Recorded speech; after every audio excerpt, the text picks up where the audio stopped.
We're now going to crack straight on with an excellent presentation.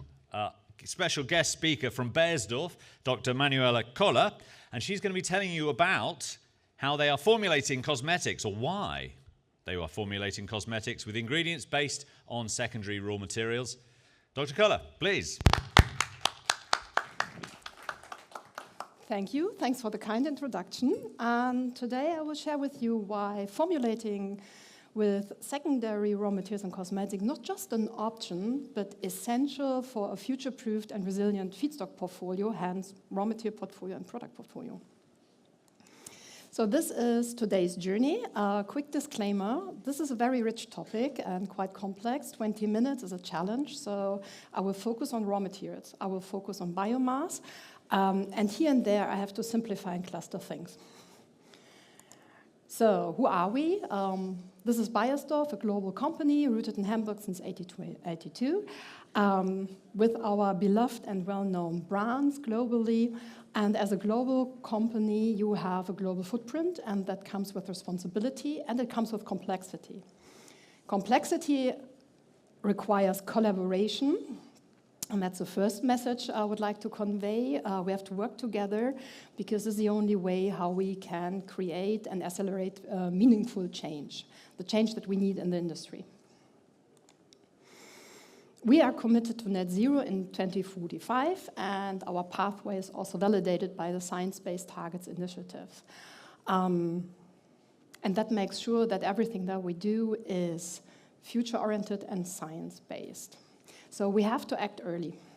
We have to anticipate the next technological shift, and we also have to set down a groundwork, a base to implement the next innovative technology, next sustainable technology. This is a long journey. In 2030, we have the next check-in, the next milestone, and you see here, we still have ambitious targets, also for the interim year. And on the way to these targets, we certainly have some guidance. You have to plan that. I already talked about complexity. And we have our Care Beyond Skin sustainability agenda. And it's not a coincidence that Care Beyond Skin is also our purpose, just underlining the importance of sustainability for us. And this agenda helps us to take the right decisions. We reduce CO2 emissions across the whole supply chain, encompassing scope 1, 2, and 3, caring for the planet, protecting the climate, offering our consumer products that are safe, innovative, and sustainable, that care for our consumer, but also for the planet. A healthy climate, a stable climate, just underpins healthy natural systems, resilience of communities, and continuity of business. So bold targets also have to be delivered, and we did last year. We had the last check-in, and we reduced our overall emissions by 28%, again, scope 1, 2, and 3, looking at 90% of our overall emissions. This corresponds to 500,000 ton of CO2. This is really hard to imagine, at least for me, because it's a gas. So to make it a bit more tangible, we recalculated that in something we all know, and that corresponds to 51 Eiffel Towers. That's quite a lot. It's still just the first third, but it's a first step. And we did that by a lot of different measures. For example, buying renewable energy since 2019. The European production centers are all climate neutral, and you saw that we will roll out that globally. For sea freight, we use mass-balanced fuels. We always look for efficiency gain in material and energy. There are lots of measures, but two are especially important because most of our emissions come from the scope 3 of our materials in packaging and in ingredients. And here we turn to recycling, certification, and alternative renewable feedstocks. One of these feedstocks is a topic for today, secondary raw materials. That sounds a bit odd. What is that, secondary raw materials? So I'm happy that I brought the definition from the European Waste Directive, because I had some conversations. I heard sentences like, oh, let's make waste to raw materials. This is not what happens, because waste is a material that you have to dispose, and you have to pay for the disposal. But what we want to do is, we want to turn these side streams into another direction. And there are end of waste criteria. A lot of definitions in Europe, and sometimes it's really helpful. If a substance is commonly used for a specific purpose, let's say emulsifier, UV filter, etc., if there is an existing market or demand, and I think we're here because of that, and if it's lawful to use it and it doesn't harm humans and environment, this is something we have to make sure here, then this is not waste anymore. Then it is defined as a side stream, a side product, or a secondary raw material. And these secondary raw materials can be carbon dioxide, we won't talk about that today, or post-consumer plastic, also biomass, non-virgin biomass. And here you see some examples, and it's a broad variety. It can be straw, it can be bark, wood chips, seam meal, old clothes, used cooking oil, etc., etc. These are just 8 examples of 100 or even more potential streams that help us to shift away from fossil, to defossilize, actually, to be more resilient, flexible, and have a more stable supply chain. As diverse as these streams are also the ways to transform them to a raw material. And the easiest that comes to our mind is certainly direct conversion. So you extract something, you just separate it. And this is not bad, don't get me wrong, because nature holds quite a lot of functional and potential materials for us, like colorants, antioxidants, biopolymers, or very specific fatty acids. But this is somehow limited because they are so specific. So it's not a no, it's just what else. And another topic is biogas.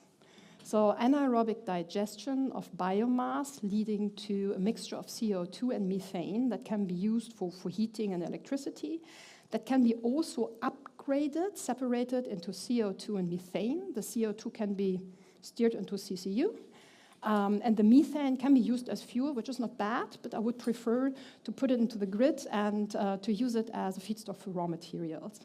And this is particularly compelling because that's not new. Natural gas is already used as a feedstock for chemicals. There is an infrastructure, the processes are known, so that's not entirely new. And that helps us as an industry to produce either the materials that we already use with the same specifications, so-called drop-in materials, we already heard that term today, but it also opens the door to new chemicals, to new functionalities and performances. And that makes us very flexible. It opens the door to innovations, it makes us resilient and independent. Another possibility, not that mature yet, but developing quickly at the moment, are biorefineries. And what is a biorefinery? It's defined as an integrated concept to convert biomass into materials, fuels, chemicals, or where applicable, energy, in order to support a sustainable economy by the efficient use of biomass. And when you think about it, this is exactly what a petrochemical refinery does, and the petrochemical refinery has a huge variety and output, and the same potential we have here, because there are a lot of different chemical pathways, but also biotechnological pathways are possible. And you see on the upper right that the variety is huge. C1 chemistry, small molecules, sugars that you can use for fermentation, but also biogas and syngas as a potential source for hydrogen and pyrolysis liquids and oils.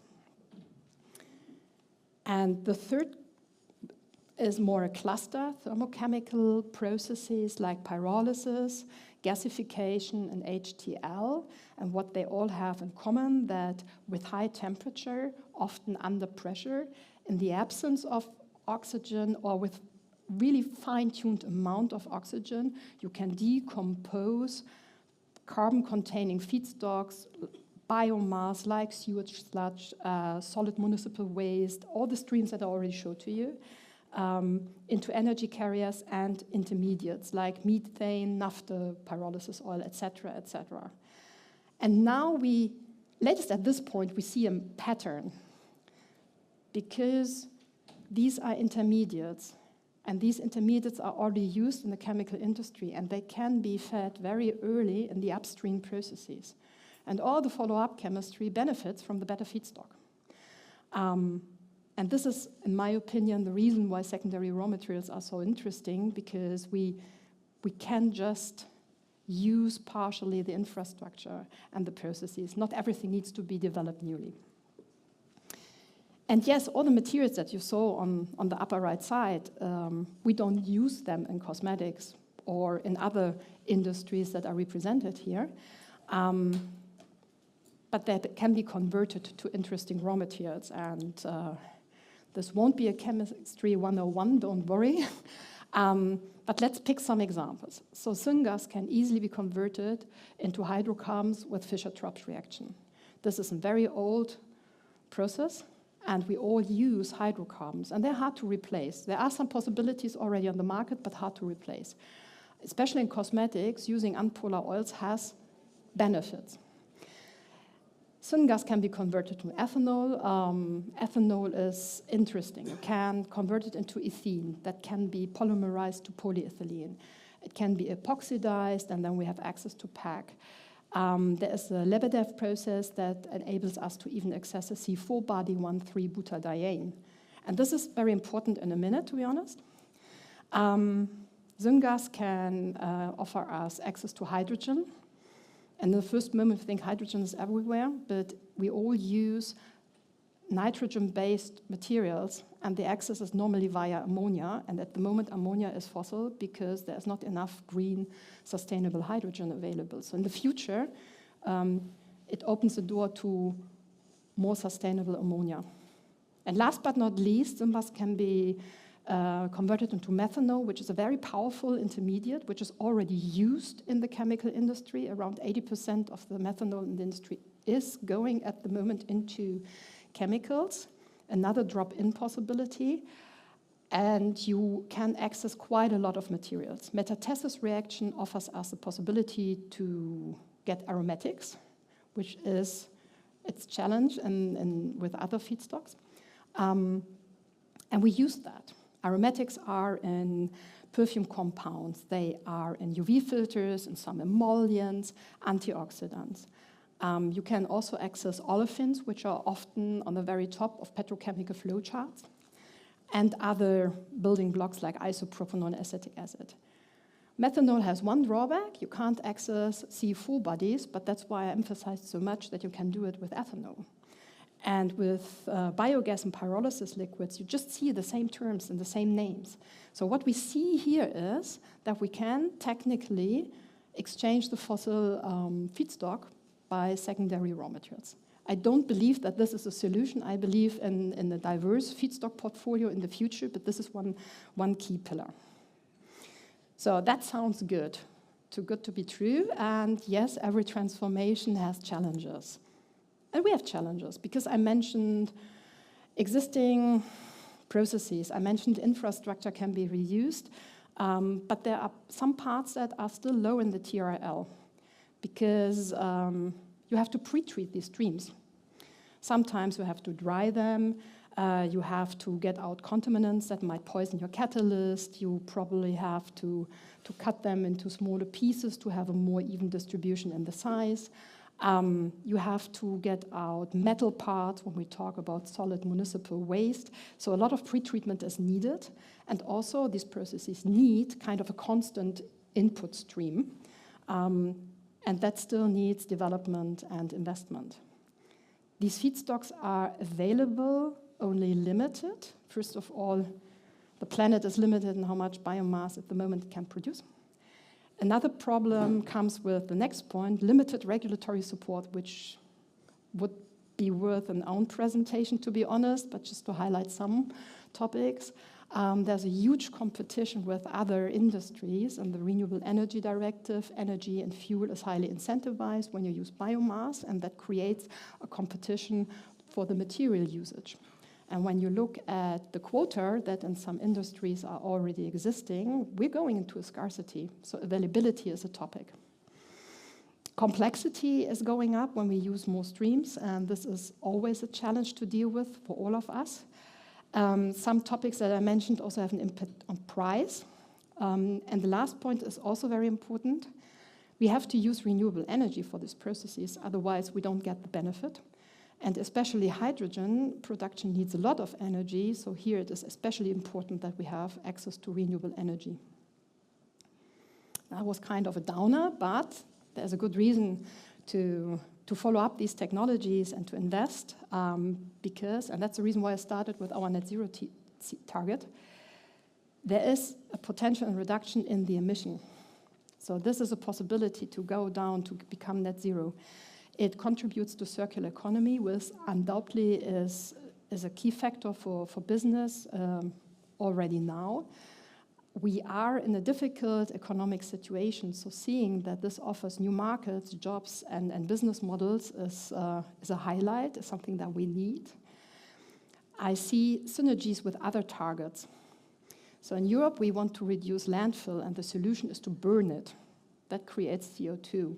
Which is contradictory to other targets. If we would not burn it, but fuel back these streams into the industry, that would help the landfill target and the CO2 targets and the circularity targets. So it's two birds with one stone. I already mentioned drop-in solutions and the existing infrastructure, so we can create value-added products. And, there it is. I hope I could convince you, at least spark some interest in secondary raw materials, and I'm convinced that this is a key pillar in the future feedstock portfolio for cosmetics, probably for the whole industry. And yeah, thank you. Thank you for your time. Thank you for your engagement to become more sustainable.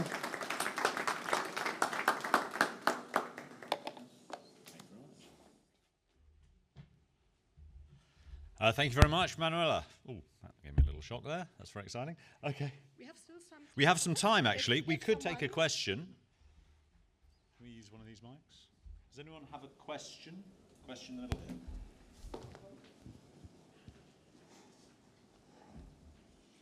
Thank you.